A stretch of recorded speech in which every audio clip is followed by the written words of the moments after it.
I came to see my husband who had gone on a trip. Nari naje hano gutegereza umugabo wanjye. Yari yambwiye yuko agiye kuza uyu munsi. He had told me that he was going to come back today. Ariko nahageze maze mbwirwa yuko ubwato yari arimo bwarohamye. Arrived and they told me that the boat he was in had capsized. Yamamagaye bwa nyuma ambwira ko ubwato bwari buri kwibira. He'd called me before and told me that the boat was capsizing. Ambwira yuko harimo amazi menshi, rero nsaba kumusengera ngo arebe niba yarokoka. He asked me to pray for him to see if he would make it. Nahageze maze bambwira yuko yapfuye kuko ntarimo ndi kubona babashije kurokorwa. I arrived and they told me he's dead because I don't see him among those who were saved.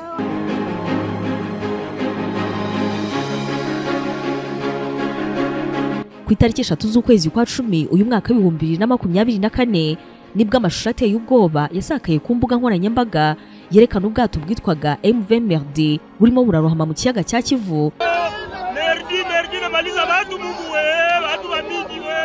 Mu gihe nyamara hari hasigaye urugendo ruto cyane rwa metero zitarageze ku gihumbi kuko ni metero 600 gusa kugira ngo bubashe kugera aho bwari bwerekeje ku cyambu cya Kituku giherereye mu mujyi wa Goma.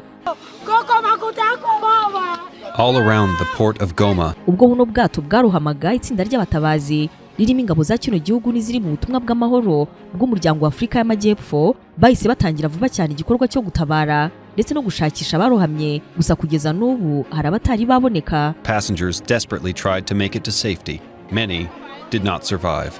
Ubu bwato bwarimo abantu bivugwa yuko bari muri 300 aho Jean Jacques umwe mu bayobozi muri no ntara yabwiye ibiro ntaramakuru Reuters ko ubu bwato bwarimo abantu 278 gusa imibare yakomeje kugenda ihindagurika ibyakomeje kwerekana yuko n'abayobozi ubwabo bashobora kuba batazi neza umubare nyirizina wo bari mu bwato cyane ku mubare w'abapfuye ndetse n'abarokotse werekana yuko hari abantu 200 kugezana n'uyu munsi bitumvikana aho bari bivuze yuko abantu 200 cyangwa se nanone barenga bari mu bahitanywe n'ino mpanuka nubwo nyamara kugeza uyu munsi ababashije kuboneka ari abantu 34 gusa bapfuye mu gihe gikomeje gushakishwa abandi. Umukuru wungirije w'intara ya Kivu ya ruguru yise avuga yuko iperereza ku cyateye no mpanuka yahitanye bano bantu bose ryahise ritangira gukorwa nyamara ariko kandi abari bari muri buno bwato ntabwo bigeze bashidikanya na gato yuko cyateye no mpanuka ari ukurunda abantu amagana mu bwato nyamara buno bwato bufite ubushobozi bwo gutwara abantu hagati ya 30 ndetse na 50 gusa ukanongeraho yuko nta majire cyangwa se twatwenda tubuza abantu kurohama bari bambaye. Abarokotse no mpanuka ni 58 ndetse n'ubwo leta ivuga yuko bapfuye ari 34 gusa nyamara ibiro ntaramakuru Reuters byatangaje ku munsi wa kabiri nyuma y'ino mpanuka yuko barenga 78 bose abangaba bari bapfuye umubare nta kabuza waje kwiyongera dore ko no kugeza uyu munsi hari abantu benshi batari baboneka aho ibikorwa byo kubashakisha bigikomeje.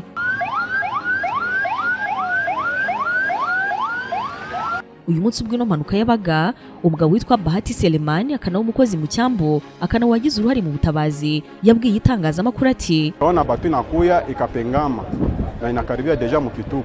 Twabonye ubwato butangira kubirinduka twabonye ko ubwato bwari bwuzuriranye kandi hari imihengeri ikomeye. Manevre jo ikamushinda mukazaruba nyuma ubwato bwatangiye guhinga amagahoro gahoro abari bari hejuru batangiye kwijugunya mu mazi maze ubwato buhita bubiranduka bwose burarohama. Kanza shuka ale ile mulemo ikakuwa yulu bato yote ikaishia ndani. Alfani Byamungu y'imyaka 51 akaba ari muri buno bwato yarokoye no kuba yarabashije koga kugeza ubwo abatabazi bamugeragaho yahise ajyanwa mu bitaro. Yatangarije ikinyamakuru DW yuko amazi atarafite umuhengeri ukabije ahubwo watekereze yuko ino mpanuka yaba yaratewe no gupakira ubwato mu buryo burengeje ubushobozi bwabwo. Ati was stunned to see the boat METERO overturn and drown everyone. Nabonye abantu barohama benshi bamanutse hasi nabonye abagore n'abana barohama 300 people on board. I am one of the survivors. Nanjye ubwanjye habuze gato ngo ngende ariko Imana yaramfashije. We escaped the boat by the grace of God. It was God who saved me. Uyu mugore warokotse witwa Mukembale nawe ati twari benshi cyane birashoboka yuko twari turenze ibisanzwe kundi genda muri buriya bwato nibura rimwe mu cyumweru tuba turi benshi ariko ino nshuro byari birenze urugero abantu amagana mu bwato butwara abantu 50 byari birenze uko ubwato bwarimo busatira inkombe twatangiye kumva butaye equilibre bugenda buhengama gake gake abantu batangiye gusenga abandi batangira gusakuza ngo tujugunye ibintu biremereye mu mazi uko ubwato bwakomeje kwegera imbere ibintu byarushijeho kumera nabi abana batangiye kurira, ababyeyi baraboroga, abantu barasenga, ariko ubwato bukomeza guhengama. Mu mwanya muto cyane bwahise bubirinduka. Njyewe navuga ko narokoye no gufata urubaho ntazi aho rwavuye kugeza abatabazi babashije kungeraho. Ni Imana.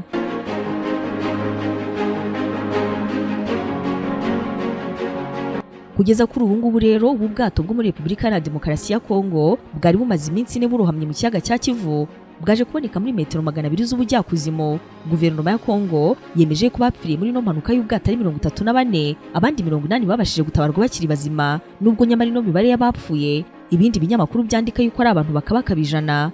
Guverineri Jean-Jacques w'intara ya Kivu y'Amajyepfo aho buno bwato bwaturukaga nawe yavuze yuko byibura abantu 80 aribo basize ubuzima. Minisitiri w'ubutegetsi bw'igihugu wa Repubulika ya Demokarasi ya Kongo yavuze yuko hari abantu bagomba kubazwa ibyino mpanuka, kandi yizere yuko ababigizemo uruhare bagomba kuboneka. Yavuze yuko iperereza rikomeje kugira ngo amenyekane impamvu nyakuri yaba yarateye ino mpanuka.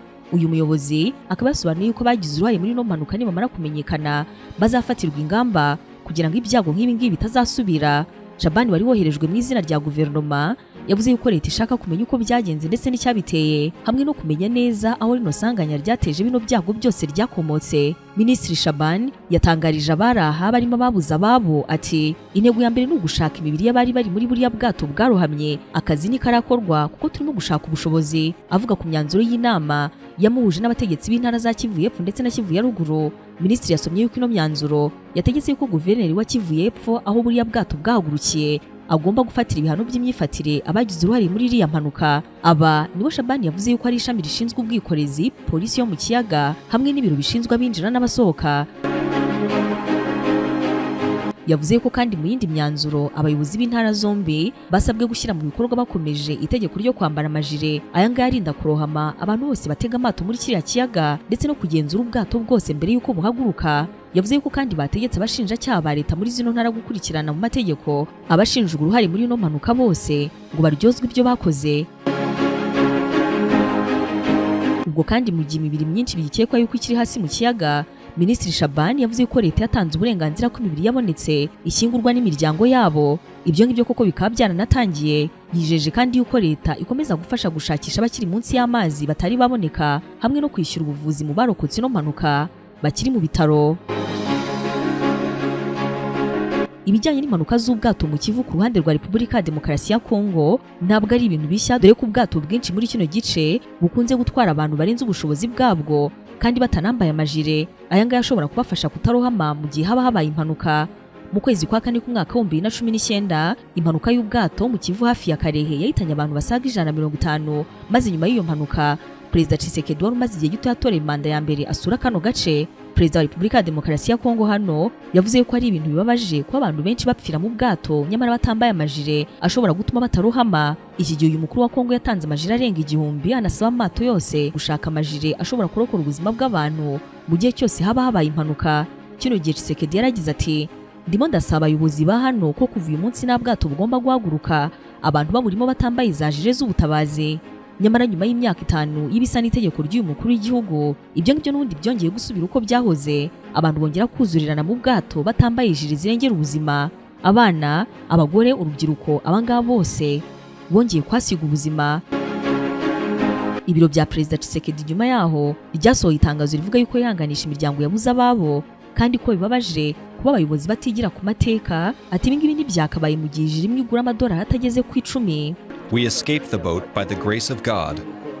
It was God who saved me, but many women and children drowned. Or injured, adding, but now I'm all alone. We know 100 of those passengers are still missing. Deadly boat accidents are common in Congo, Forcing travelers to resort to overloaded and poorly maintained boats and ferries. Musha Gulwa Bienfait lost 3 family members in the disaster. Captured from the shore shows the moment the sinking boat flipped over in Lake Kivu.